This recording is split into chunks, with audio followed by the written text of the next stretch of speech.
लिए। चलिए अब थोड़ा सा आगे बढ़ते हैं बुलेटिन में। उत्तर प्रदेश में विधानसभा सीटों के लिए उपचुनाव का दंगल जीतने के लिए एसपी और बीजेपी दोनों पार्टियां अपनी कमर कस चुकी हैं। लोकसभा चुनाव में मन मुताबिक कामयाबी नहीं मिलने की वजह से बीजेपी इस चुनाव को अहम की लड़ाई बना चुकी है। क्या है चुनावी समीकरण, देखिए इस रिपोर्ट में।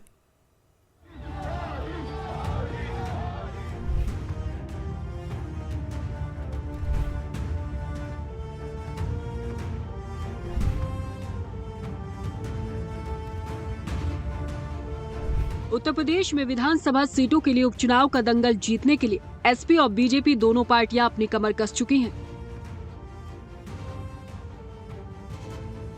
लोकसभा चुनाव में मन मुताबिक कामयाबी नहीं मिलने की वजह से बीजेपी इस चुनाव को अहम की लड़ाई बना चुकी है। ये उपचुनाव किसी विधानसभा या लोकसभा चुनाव की तरह ही लड़ा जा रहा है।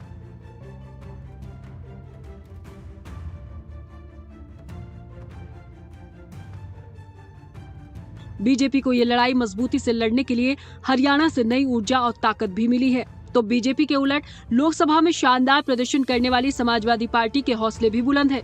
लिहाजा 13 नवंबर को 9 सीटों का मुकाबला बराबरी का होने जा रहा है।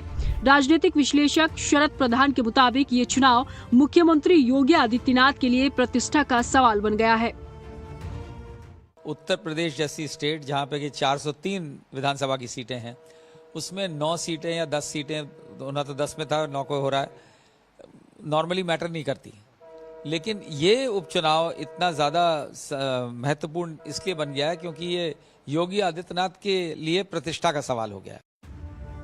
बीजेपी की तैयारी का अंदाजा इसी बात से लगा सकते हैं कि योगी आदित्यनाथ खुद ग्राउंड जीरो पर पहुंचकर एक एक स्ट्रैटेजी को परख रहे हैं।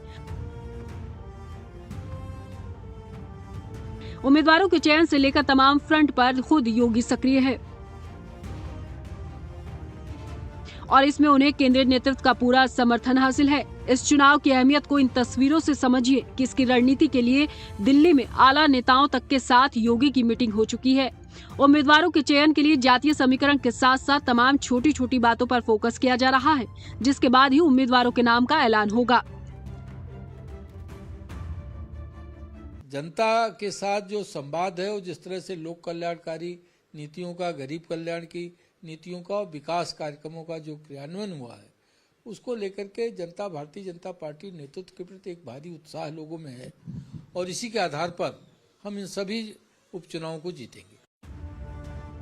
समाजवादी पार्टी भी पूरी ताकत के साथ उपचुनाव के मैदान में जाने के लिए तैयार नजर आ रही है। सबसे पहले समाजवादी पार्टी ने ही उम्मीदवारों की लिस्ट भी जारी कर दी। 6 सीटों पर अपने प्रत्याशियों का ऐलान कर चुके अखिलेश यादव लगातार बैठक करके उपचुनाव की तैयारी में जुटे हैं। वो जमीन पर पहुंचकर जनता की नब्ज टटोलने की कोशिश कर रहे हैं। बीजेपी की तरह एसपी भी जातीय फॉर्मूलों को फिट करने का काम कर रही है और इसके लिए अखिलेश ने एक बार फिर पीडीए का ही नारा सामने रखा है। भारतीय जनता पार्टी इस मुकालते में न रहे कि उसका शासन, प्रशासन और जो सत्ता में बैठे हुए सामंती चरित्र के लोग हैं वो समाजवादियों को कमज़ोर कर देंगे। उनको कमज़ोर करके उनको ख़त्म करने की कोशिश भले भारतीय जनता पार्टी करती हो, लेकिन हमें कमज़ोर नहीं कर पाएगी, इसलिए कि जनता का आशीर्वाद समाजवादी पार्टी के साथ है, श्री अखिलेश यादव जी की नीतियों, सिद्धांतों और विचारों के साथ है।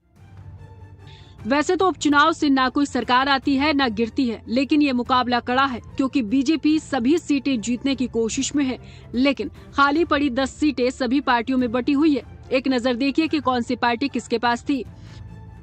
2022 में हुए विधानसभा चुनाव के नतीजे के मुताबिक 10 सीटों में 5 सीटों पर समाजवादी पार्टी जीती थी। मैनपुरी की करहल, अम्बेडकर नगर से कटेरी, अयोध्या की मिल्कीपुरी और मुरादाबाद की कुंदरकी और कानपुर की सीसामऊ सीट शामिल है। भारतीय जनता पार्टी को देखा जाए तो 3 सीट यहाँ पर हैं, गाजियाबाद सदर, प्रयागराज की फूलपुर सीट और अलीगढ़ की खैर सीट। निषाद पार्टी की 1 सीट मिर्जापुर से मझवा और राष्ट्रीय लोकदल की बात करें तो 1 सीट मुजफ्फरनगर से मीरापुर। लाइव टाइम्स के लिए लखनऊ से धीरज त्रिपाठी की रिपोर्ट।